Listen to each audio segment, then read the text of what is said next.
નમસ્કાર અને આભાર।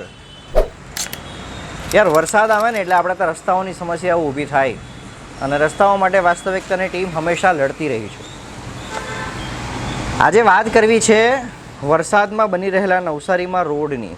કબીલપુર વિસ્તારમાંથી એક રોડનો વિડીયો વાયરલ થાય છે।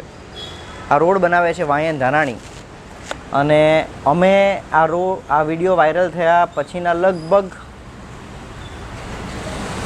36 કલાક પછી અમે આ વિડીયો કરી રહ્યા છીએ। એનું કારણ એ છે કે અમે અમદાવાદ સ્ટોરી ઉપર હતા અને અહીં અમે હતા નહીં। આજે આવ્યા છે તો અમે સ્ટોરી કરીએ છીએ। એક વિડીયો અમે પોસ્ટ કર્યો હતો વાયન ધાનાણી માટે અને એને લગભગ સમજો ને કે એક અઠવાડિયું થયું છે, એક વીક પહેલાં ઇન્સ્ટાગ્રામ ઉપર હજારો લોકોએ એને શેર કર્યો છે, લાખો વ્યૂઝ છે, ફેસબુક ઉપર પણ। અને એની અંદર આપણે વાત કરીએ છીએ। આ વિડીયો તમે સ્ક્રીન પર જોઈ શકો છો।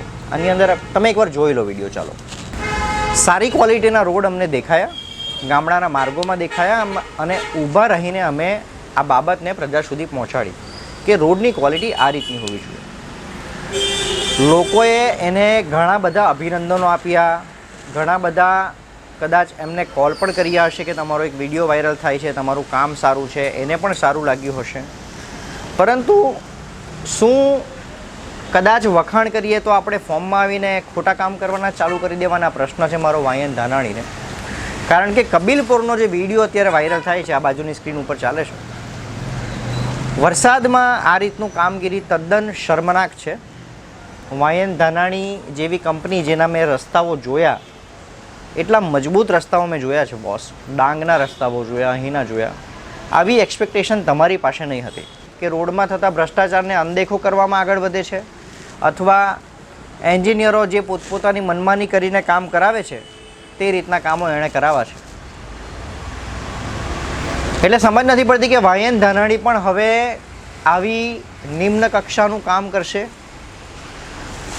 પાણીવાળા વિસ્તારમાં રોડ ઉપર પાણી છે, વરસાદ ચાલુ છે, ત્યાં કોણ રોડની કામગીરી કરી શકે અને આ રોડ કેટલો ટકશે એ તમને પોતાને ખબર હોવી જોઈએ જો તમે આટલા સારા રોડ બનાવો છો। આ બાબતે ખરેખર એન્જિનિયરને સસ્પેન્ડ કરી દેવા જોઈએ, તાત્કાલિક ધોરણે સસ્પેન્ડ કરી દેવા જોઈએ। પરંતુ આપણા ત્યાં આવું થતું નથી એમ। આપણા ત્યાં કાર્યવાહી થાય છે કદાચ કોન્ટ્રાક્ટર ઉપર, એના કરતાં આગળ કોઈ અધિકારીને નથી। જ્યારે તકલીફ એ થાય છે કે અધિકારીના રહેમરાઈ હેઠળ જ બધા જ આવું થતું હશે ને તો જ એના બિલ પાસ થતા હશે। નવસારીમાં અફસોસની સાથે કહેવું પડે કે વાયન ધાનાણી પર જે આશા હતી ને તેના પર પણ પાણી ફેરવાય છે। કદાચ એ પણ હવે આવા રોડો જે પાછલા વર્ષોમાં આપણે જોયા, ગત વર્ષોના વાસ્તવિકતાના વિડીયો ઉચકીને જોઈ લેજો કેટલી ખરાબ અને દયનીય હાલત હતી રોડની। અત્યારે તો સારા દેખાય છે, વરસાદ સ્ટાર્ટિંગમાં છે। હવે પછી શું થશે 15 દિવસ પછી તે જોવાનું છે। ખાસ તો કેટલા ટકે છે આ રોડ એ પણ અમે આપને બતાવીશું।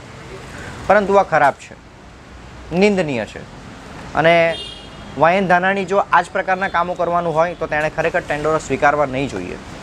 આભાર।